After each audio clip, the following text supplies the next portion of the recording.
இன்னைக்கு வீடியோவில் சுனாமி பற்றி தான் பேச போகிறோம். வாங்க வீடியோக்குள்ள போகலாம். எல்லாருக்கும் வணக்கம். முன்ன வந்து பார்த்தீங்கன்னா ஆழிப்பேரலை அப்படிங்கிறது வந்து பார்த்தீங்கன்னா சுனாமியோட தூய தமிழ் பெயர். சுனாமி அப்படிங்கக்கூடிய கலப்பட சொல்லுக்கு தூய தமிழ் சொல் என்னது? ஆழிப்பேரலை. ஆழி அப்படிங்கிற சொல் கடலை குறிக்கும். பேரலை அப்படிங்கிறது மிகப்பெரிய கடலலை குறிக்கும். ஸோ சுனாமி அப்படிங்கக்கூடிய தூய தமிழ் சொல் ஆழிப்பேரலை.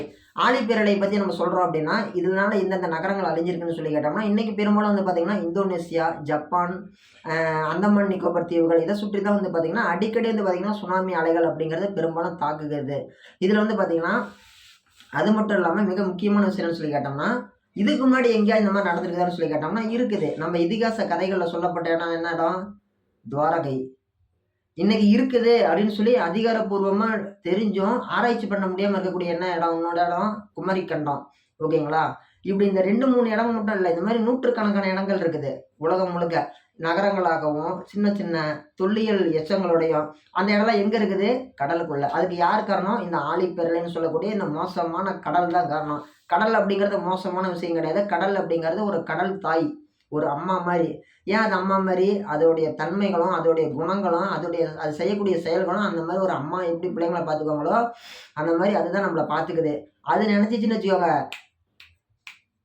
இந்த 4 செகண்டு 5 செகண்டுக்குள்ளாடியே ஒரு மிகப்பெரிய ஒரு டெக்டானிக் பிளேட் நகர்ந்துச்சு அப்படின்னா மிகப்பெரிய ஒரு ஆழிப்பேரலை கொண்டு வந்துடும். அப்படி கொண்டுட்டு வந்து தான் பார்த்தீங்கன்னா நம்ம மிகப்பெரிய குமரி கண்டமே வந்து பார்த்திங்கன்னா கிட்டத்தட்ட இந்திய அளவு மிகப்பெரிய பரப்பளவு இருக்கக்கூடிய ஒரு மிகப்பெரிய ஒரு நாடே வந்து பார்த்திங்கன்னா ஒரு கண்டம் அளவுக்கு இருக்கக்கூடிய நிலப்பரப்பே தண்ணிக்குள்ளே மூழ்கி கிடக்குது. இதெல்லாம் வந்து பார்த்திங்கன்னா கடல் அம்மாவுடைய நிலைப்பாடு தான். அவங்களுடைய சுனாமியால் தான் வந்து பார்த்திங்கன்னா அவ்வளோ பெரிய இடமே வந்து பார்த்திங்கன்னா கடலுக்குள்ளே மூழ்கி இருக்குது. சரிங்களா? பொதுவாக இந்த கடல் அலை அப்படிங்கிறது நார்மலாக எப்பவுமே ஏற்படக்கூடியது தான். ஒரு சில இடங்கள்ல உலகின் ஒரு சில பகுதிகளில் அலையே இல்லாத கடலும் கூட இருக்க தான் செய்கிறது. அதை நம்ம யாருமே வந்து மறுக்க முடியாது. சில இடங்கள்ல வந்து பார்த்திங்கன்னா ஒரு இந்த இடத்துக்கு இந்தாண்ட பக்கம் வந்து பார்த்திங்கன்னா ப்ளூ கலரில் இருக்கும், இந்தாண்ட பக்கம் வந்து பார்த்திங்கன்னா அது ஒரு நிறமாக இருக்கும். இந்த மாதிரி வந்து பார்த்திங்கன்னா இயற்கை அப்படிங்கிறது நம்மளுக்கு அப்பாற்பட்டது தான். அதில் ரொம்ப ரொம்ப முக்கியமான விஷயம் வந்து என்னென்னு சொல்லி கேட்டோம்னா அது வந்து நம்மளை அழிக்கணும்னு நினைக்காத வரைக்கும் அது ரொம்ப ஒரு நல்ல விஷயம். அது நம்மளை அழிக்கணும்னு நினச்சிருச்சு அப்படின்னா உன்னை விடமாட்டா அப்படிலாம் சொல்லாது, முடிச்சிடும். அந்த அளவுக்கு ரொம்ப மோசமான விஷயம் தான் சுனாமி. இருக்கிறதுலே வந்து எனக்கு யாரை மெஜாரிட்டின்னு நம்ம சொல்லுவோம்? யார்கிட்ட நிறையா பணம் இருக்குதோ, யார்கிட்ட நிறையா பலம் இருக்குதோ, யார்கிட்ட நிறைய பவர் இருக்குதோ, யார்கிட்ட எல்லா அதிகாரமும் இருக்குதோ அவங்க தான் மெஜாரிட்டி. அதே மாதிரி இவ்வளோ பெரிய பூமியில் மிகப்பெரிய ஒரு மெஜாரிட்டிங்கிறது யார்கிட்ட இருக்குது? தண்ணிக்கிட்ட. தண்ணிக்கிட்ட தான் இந்த உலகத்துடைய மிகப்பெரிய ஒரு மெஜாரிட்டி பவர் அப்படிங்கிறது இருக்குது. அதன் காரணமாக தண்ணி நினச்சிச்சுன்னா ஒரு சில நிமிடங்களில் ஒட்டுமொத்த நிலப்பரப்பையுமே முழுகடிக்க முடியும். முடியாதா அப்படின்னு சொல்ல முடியாது, முடியும். ஏன் முடியாது?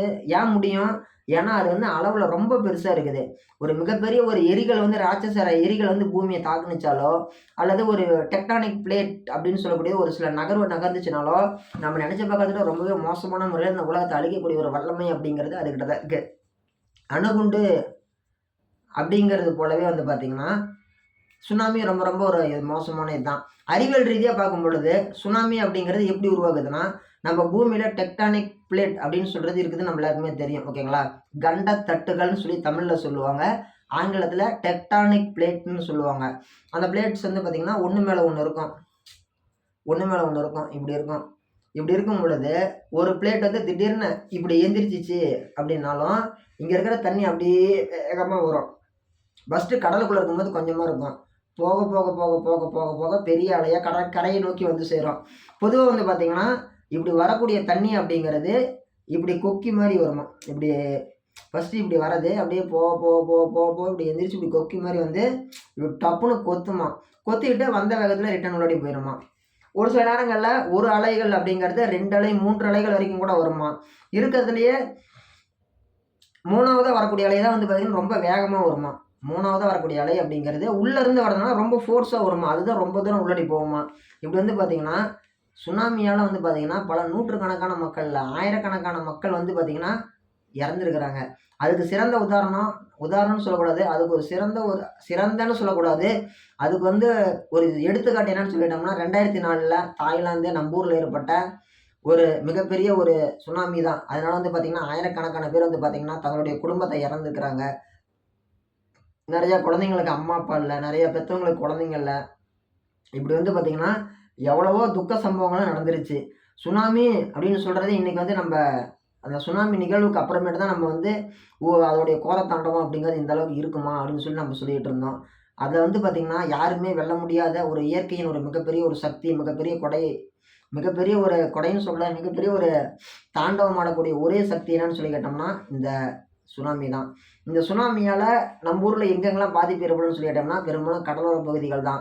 மீன் பிடிக்கக்கூடிய கிராம மக்கள் தான், மீனவ மக்கள் தான். அவங்க வந்து பார்த்திங்கன்னா கடல் ஓரத்துலேயே அவங்க ஊடு. இப்போ நாம் கூட இப்போ இங்கே வந்து பார்த்திங்கன்னா எங்கள் ஊர் வந்து சேலத்தில் வந்து பார்த்திங்கன்னா 4 பக்கம் மலை இருக்குது. ரொம்ப அவுட்டர் சைடில் இருக்கிறோம். தண்ணி இருக்கக்கூடிய பகுதிக்கும் நம்மளுக்கும் வந்து பார்த்திங்கன்னா பயங்கர தூரம். அதனால் வந்து பார்த்திங்கன்னா நாம் ஒன்றும் அந்தளவுக்கு ரொம்ப தண்ணி பக்கத்தில் இல்லை. ஏதோ ஒரு நீர்நிலையே உள்ளாடி வந்துச்சுன்னா கூட இவ்வளோ தூரம்லாம் வரத்துக்கு வாய்ப்பு இல்லை.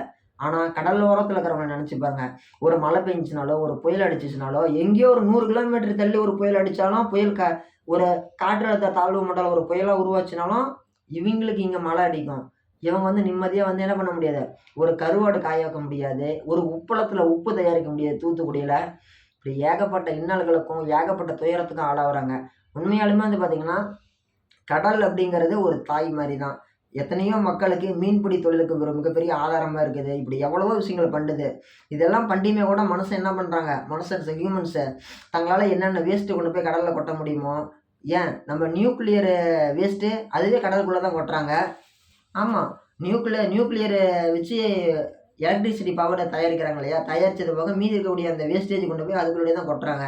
கொட்டி கொட்டி கொட்டி கொட்டி அந்த பகுதியில் இருக்கக்கூடிய மீன்கள் வந்து வாழ தகுதியற்ற நிலமாக ஆழ்கடலை நோக்கி போகுது. ஸோ இங்கே முன்னாடி ஒரு 50 கிலோமீட்டர் தூரத்துக்குள்ளாடி மீன் பிடிச்சிட்டு இருந்தவங்களாம் என்ன பண்ணுறாங்க, ஆழ்கடலுக்கு போக வேண்டிய ஒரு சூழ்நிலைக்கு ஏற்படுது. இந்த மாதிரி நிறையா விஷயங்கள் வந்து நடந்துட்டு இருக்கிறதுக்கு ஒரே காரணம் முழுக்க மனசாட்சி இல்லாத மனுஷன் மட்டும்தான் காரணம். ஸோ மனுஷனால் வந்து பார்த்திங்கன்னா கடல் மாசுபடுது.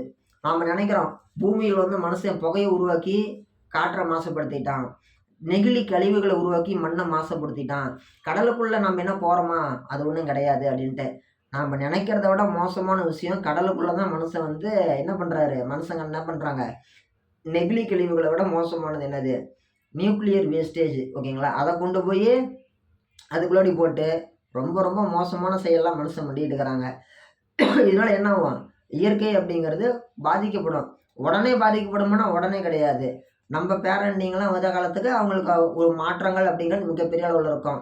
நம்மளுக்கு கடந்த தலைமுறையிலாம் ரொம்ப வயசு வரைக்கும் இருந்தாங்க. இன்றைக்கி நம்ம சுனாமி பற்றி தான் பேசிகிட்டு இருந்தோம். அதுக்குள்ளே போன தலைமுறைக்கு போயிட்டோம். யாரும் எதுவும் தப்பு எடுத்துக்காதீங்க. வாங்க, சுனாமி அப்படிங்கிறது டெக்டானிக் பிளேட் நவுறது மூலியமாக தான் வருது நம்ம பேசிட்டோம் இல்லைங்களா. ஓகே, இது வந்து ரொம்பவே மோசமான ஒரு விஷயம் சுனாமி அப்படிங்கிறது. இது வந்து வரக்கூடாது. பொதுவாக சுனாமி வருது அப்படிங்கிறது விலங்குகளுக்கு, நண்டுகளுக்கு தெரியும், பறவைகளுக்கு தெரியும், குதிரைகளுக்கு தெரியும்னு சொல்லி பெரும்பான்மையான மக்களால் நம்பப்படுகிறது. இதுக்கு என்ன காரணம், அந்தந்த ஒவ்வொரு ஊர்லேயும் குதிரை வளர்த்துறவங்க சுனாமி வரக்கூடிய நாளுக்கு ஒரு 2 நாள் முன்னாடி இருந்தே தன்னுடைய குதிரைகளை என்ன பண்ணுதுன்னா வழக்கத்துக்கு மாறாக என்ன பண்ணுவாங்களாம், பாயுமா, சீருமா, ஓகேங்களா, கணைக்குமா, பாராநார்மல் ஆக்டிவிட்டின்னுவாங்க. எப்பவும் இல்லாமல் இது ஒரு டிஃப்ரெண்ட்டாக பண்ணுமா. அப்போ பார்க்கும்பொழுது என்ன பண்ணிட்டாங்கன்னா, சரி என்னன்னு தெரியலன்னு சொல்லி நினச்சிட்டு இருந்துட்டு விட்டுட்டாங்க. அதுக்கப்புறமேட்டு வந்து பார்த்திங்கன்னா நண்டுகள் இந்த கடற்கரையிலேருந்து இடம்பெயர்ந்து கூட்டமாக வேறு இடத்துக்கு போகுமா 2 நாள் 3 நாள் முன்னாடியே. இதை பார்த்தோன்னே மனுஷன் என்ன பண்ணிக்கணும், ஓகே ஏதோ ஒன்று சம்திங் நடக்க போகுது, கரையை நோக்கி ஏதோ வரப்போகுதாட்டிருக்கு, அதனால தான் இந்த நண்டுகள் அப்படிங்கிறது இடம்பெயர்ந்து போகுதுன்னு சொல்லி மனுஷன் புரிஞ்சுக்கணும். அதே மாதிரி நண்டுகள் மட்டும் கிடையாது, குதிரைகள் மட்டும் கிடையாது, வானத்தில் பறக்கக்கூடிய பறவைகளுமே கூட சுனாமி வருது அப்படின்னா அது கொஞ்ச நேரம் முன்னாடி என்ன பண்ணுமா, கூட்டமாக அந்த இடத்த விட்டு வெளியேறுமா. ஸோ மனுஷங்களுக்கு அப்பாற்பட்ட நாம்பளாம் நினச்சிட்டு இருக்கிறோம் அதுக்கெல்லாம் 5 அறிவு தான், அதுக்கெல்லாம் 4 அறிவு தான்ட்டு. நம்மளை விட அதுக்கு தான் அறிவு, நம்மளோட அதுக்கு தான் வந்து மதிநுட்பம் அப்படிங்கிறது அதிகம். அதோடைய உணர்வுகள், அதோட உணர்ச்சிகள், அதோடைய சிந்தனைகள் அப்படிங்கிறது நம்மளோட அட்வான்ஸாக இருக்குது. அதனால தான் வந்து பார்த்திங்கன்னா சுனாமி வருது அப்படின்னாலும் அதனால் முன்னாடியே உணர முடியுது, நிலநடுக்கம் வருதுனாலும் அதை முன்னாடியே உணர முடியுது. நாம் நினச்சிட்டு இருக்கிறோம் மனுஷன் தான் பெரிய ஆளுன்ட்டு. நம்மளுக்கு அப்பாற்பட்டது இயற்கைன்னு ஒன்று இருக்குது. இயற்கையை பொறுத்த வரைக்கும் முதல் முன்னுரிமைங்கிறது அந்த விலங்குகளுக்கு தான்.